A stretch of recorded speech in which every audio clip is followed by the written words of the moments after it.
5 বছর পর আপনার ইনকামের প্রায় 80% ঠিক হয়ে যাবে আজ আপনি ফ্রিল্যান্সিং, চাকরি, ব্যবসা এই তিনটের মধ্যে কোনটা বেছে নিচ্ছেন সেটা দিয়ে। একটা কাজ করুন, স্ক্রোলটা একটু থামান। এখন আপনি যেটা নিয়ে সবচেয়ে বেশি কনফিউজড, ফ্রিল্যান্সিং করবেন, চাকরি খুঁজবেন নাকি বিজনেস ধরবেন, এই একটা ডিসিশনের ভুল চয়েস আপনার অন্তত 5 বছর খেয়ে ফেলতে পারে। আর মজার বিষয় কি জানেন, আপনার ফ্যামিলি বলছে চাকরি সেফ, ইউটিউব আপনাকে দেখাচ্ছে ফ্রিল্যান্সিং মানেই লাখ লাখ টাকা, আর ফেসবুকের বিজনেস গুরুরা বলছে চাকরি করলে আপনি লুজার। এই 3 ধরনের কথা শোনার পর শেষ পর্যন্ত আপনি কি চান সেটাই আর বুঝতে পারেন না। এই ভিডিওতে আমি একদম নো ফিল্টার দিয়ে আপনার সাথে প্র্যাকটিক্যালি হিসেব কষে দেখাবো একই লেভেলের 3 জন মানুষ ক্যারিয়ার হিসেবে একজন ফ্রিল্যান্সিং নিল, একজন চাকরি নিল, আরেকজন বিজনেস শুরু করল। 5 বছর পর কার হাতে মোটামুটি কত টাকা থাকতে পারে, কার মাথায় কতটা স্ট্রেস থাকবে, আর কার ফ্রিডম আসলে বেশি হবে। ভিডিও শেষ হতে হতে অন্তত একটা জিনিস ক্লিয়ার হয়ে যাবে, আপনার জন্য কোনটা আরে, কোনটা পরে, আর কোনটার হাইপ এখনই স্কিপ করা ভালো। ধরুন আপনার মতোই একটা ব্যাচের 3 জন ছেলে, নাম ধরি রাফি, সাব্বির আর নিলয়। 3 জনেরই মিডল ক্লাস ব্যাকগ্রাউন্ড, ভার্সিটি শেষ করেছে বা শেষের দিকে। রাফি ঠিক করল আমার অফিস ভালো লাগে না, আমি ফ্রিল্যান্সিং করব। সাব্বির ভাবল আমি আগে চাকরি নিয়ে ফ্যামিলি সেটেল করি। নিলয় পুরো অন্যরকম, ঝুঁকি নেব, পোশাক, মোবাইল অ্যাক্সেসরিজ বা অনলাইন দোকান ধরব। আজ 2026, এরা 3 জন তাদের নিজ নিজ সিদ্ধান্ত নিয়ে শুরু করল। এখন ভাবুন 2031-এ গিয়ে 3 জনের লাইফ কেমন হতে পারে। কেউ হয়তো রাত 3টা পর্যন্ত ক্লায়েন্টের কাজ ফিনিশ করছে, কেউ যাত্রাবাড়ি জ্যামে আটকে আছে, অফিস থেকে বাসায় ফিরছে, আবার কেউ দোকানের রেন্ট, এমপ্লয়ি আর মালামালের টাকা নিয়ে টেনশনে। কিন্তু ইম্পর্টেন্ট প্রশ্ন হচ্ছে, কে ওভারঅল বেটার পজিশনে? কার হাতে বেশি টাকা জমেছে, কার স্কিল বেশি বেড়েছে, আর কার মাথা সবচেয়ে ঠান্ডা? আমরা এখন একে একে এই 3 জনের অবস্থা দেখব। এর মধ্যে আপনি নিজের ফিউচারকে কোথায় দেখতে পাচ্ছেন ওটা লক্ষ্য করে শোনেন। আগে দেখি রাফির ফ্রিল্যান্সিং লাইফ।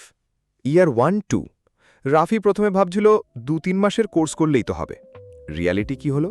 প্রথম 6 মাস সে শুধু স্কিল শিখল, মার্কেট প্লেস বুঝল, 2-একটা ছোট কাজ পেল, আবার ক্লায়েন্ট উধাও। ওর ইনকাম প্যাটার্ন কেমন? প্রথম বছর শেষে মোট যা আয় করল, অনেক মাসে সেটা একটা এন্ট্রি লেভেল চাকরির স্যালারিরও সমান না। কিন্তু সাথে সাথে একটা জিনিস বিল্ড হচ্ছে, স্কিল প্লাস পোর্টফোলিও। ইয়ার 3 থেকে 5, রাফি হাল ছাড়েনি। একই নিশে ভালোভাবে কাজ শিখে নিয়েছে, টাইম ম্যানেজমেন্ট ঠিক করেছে, ক্লায়েন্ট কমিউনিকেশন শিখে নিয়েছে। এখন ওর ইনকাম কী রকম? কেউ কেউ এই লেভেলে এসে মাসে 50-70 হাজার, কেউ কার থেকেও বেশি করে।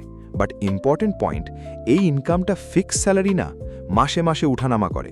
ক্লায়েন্ট মিস করলে ইনকাম ডাউন, অসুস্থ হলে ইনকাম ডাউন। ফ্রিল্যান্সিংয়ের প্লাস পয়েন্ট কি?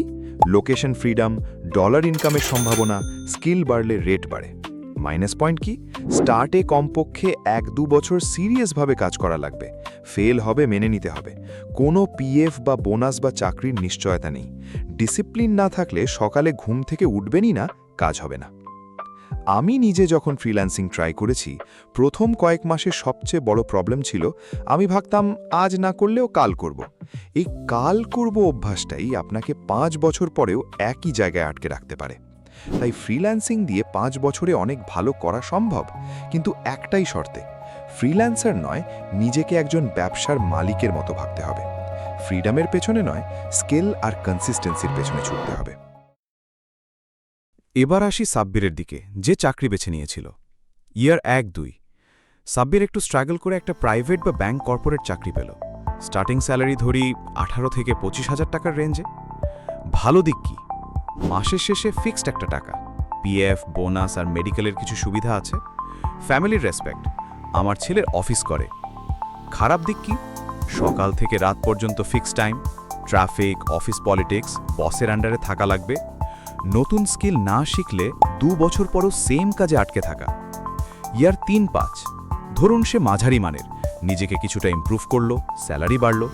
ধরি 5 বছরে 18 হাজার থেকে 30 বা 40 হাজারে গেল। এখন ইনকাম ফ্রিল্যান্সিংয়ের মতো জাম্পি না, কিন্তু ফ্রিল্যান্সিংয়ের মতো ফাস্ট স্কেলেবলও না। স্টেবল, বাট ক্যাপ আছে। চাকরির প্লাস পয়েন্ট কি? Predictable income, bank loan, family planning এসবের জন্য সুবিধা। যারা স্ট্রাকচার পছন্দ করেন তাদের জন্য মানসিক শান্তি। মাইনাস পয়েন্ট কি? যদি চাকরির পাশাপাশি কোনো স্কিল বিল্ড না করেন তাহলে 5 বছর পরও মার্কেট ভ্যালু খুব বেশি বাড়ে না। গ্রোথ অনেক সময় আপনার হাতের বাইরে, কোম্পানি, বস, পলিটিক্স ইত্যাদির ওপর ডিপেন্ড করে। আমি অনেককে দেখেছি 5 বছর চাকরি করে তারপর হঠাৎ বুঝেছে আমার তো কোনো এক্সট্রা স্কিলই নাই, বাইরে বেরোলে আর কিছু পারি না। সুতরাং চাকরি খারাপ না, কিন্তু শুধু চাকরিতে গিয়ে মাথা বন্ধ করে বসে থাকলে 5 বছর পর নিজের সেলফকে অ্যাভারেজের গড়তে আটকে দেখতে পারেন। এবার দেখি নিলয়কে, যে ঠিক করলো আমি বিজনেস করব। ইয়ার 1-2। নিলয় হয়তো 1-2 লাখ টাকা জোগাড় করলো, নিজের সেভিংস, ফ্যামিলির সাপোর্ট বা ধার। একটা ছোট কাপড়ের দোকান, online page, mobile accessories shop কিছু একটা শুরু করলো। প্রথম 1-2 বছর কেমন যায়? রেন্ট প্লাস মালামাল প্লাস ওয়ার্কার মিলে মাসের শেষে অনেক সময় হাতে খুব কম থাকে। 2 মাস লাভ, 3 মাস প্রায় ব্রেক ইভেন বা লস। মাথায় কনস্ট্যান্ট চাপ যে এই মাসে কিভাবে ঘোরাবো। এখানে সবচেয়ে বড় রিয়ালিটি হচ্ছে বিজনেসে ফার্স্ট 2-3 বছর চ্যালেঞ্জ মানেই ফেলিয়ার না, এটা পুরো গেমের পার্ট। ইয়ার 3-5। ধরুন নিলয় টিকে গেল, মার্কেট বুঝলো, সাপ্লায়ার ঠিক করলো, নতুন প্রোডাক্ট টেস্ট করলো, অনেকে তাকে চিনতে শুরু করলো। এখন 5 বছর পরে কি হতে পারে? দুটো এক্সট্রিম ভার্জন আছে।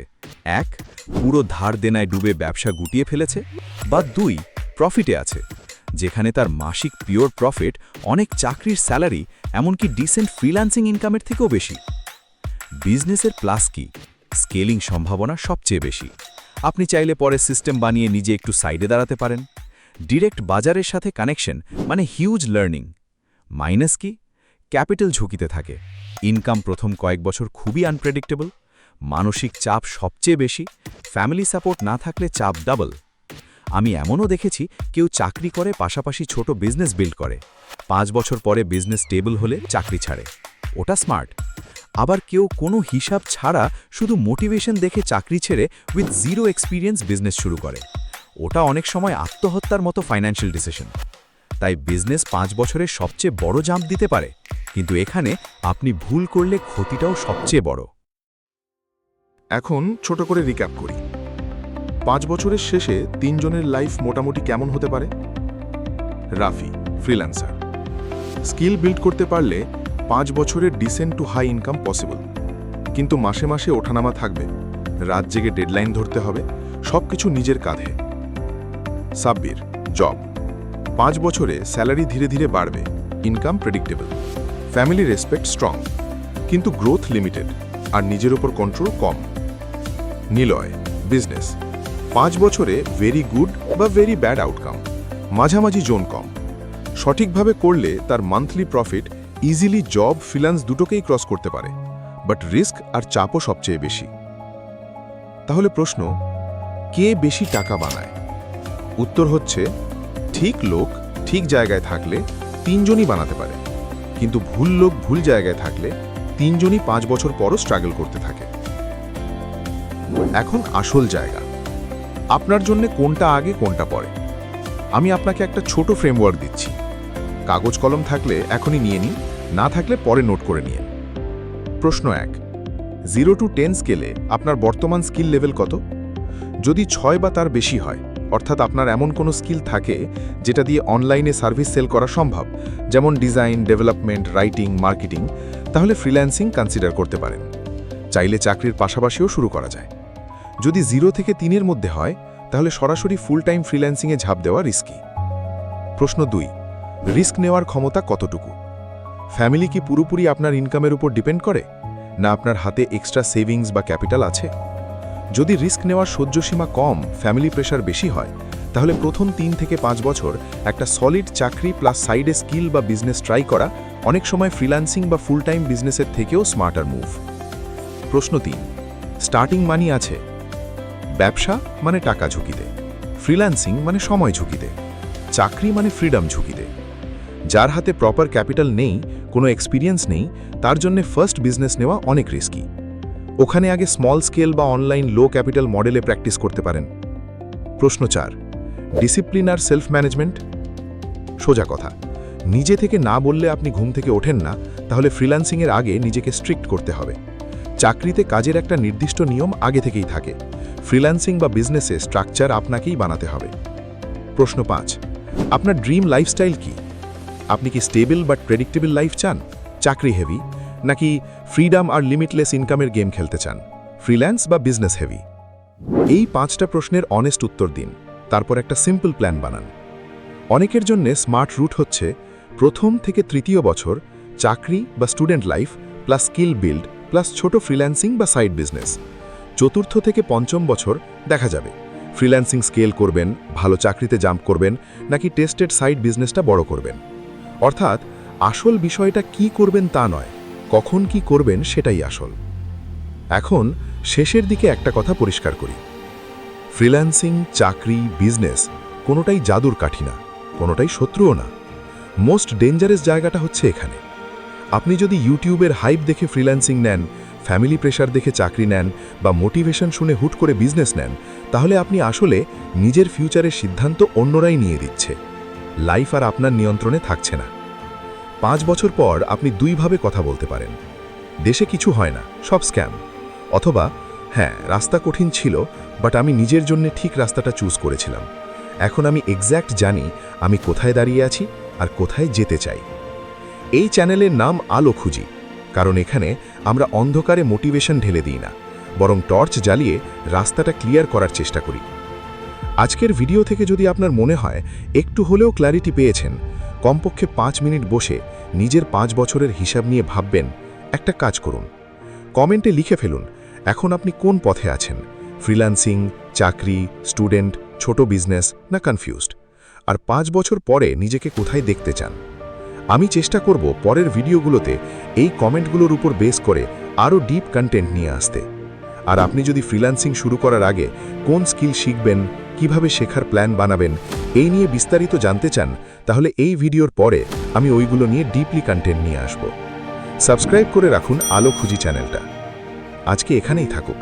আপনি নিজের জন্য কোনটা বেছে নিচ্ছেন ওটার দায়িত্ব শেষ পর্যন্ত আপনার, কিন্তু আমি চাই আপনি অন্তত জেনে বুঝে বেছে নিন। ভালো থাকবেন সবাই, দেখা হবে পরের কোনো ভিডিওতে।